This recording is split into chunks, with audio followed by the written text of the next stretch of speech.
సరే ఎంతసేపు యుద్ధం చేస్తాను, చూడాలి కదా 10 తలల పురుగుని, ఏదో 4 మాటలు చెప్పాలి కదా, సరే చూద్దాం అనుకున్నారు.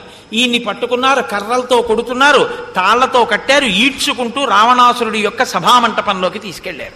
విలువన్న వస్త్రం కట్టుకుని, ముత్యాల హారాలు వేసుకుని, స్ఫటికములతో చేయబడిన ఆస్తరణం మీద ఒక ఉత్తమమైనటువంటి ఆసనం మీద కూర్చున్నటువంటి ఆ రావణాసురుణ్ణి చూశారు. నేను సుగ్రీవుని యొక్క రాయబారిని, రామచంద్రమూర్తి యొక్క దూతని.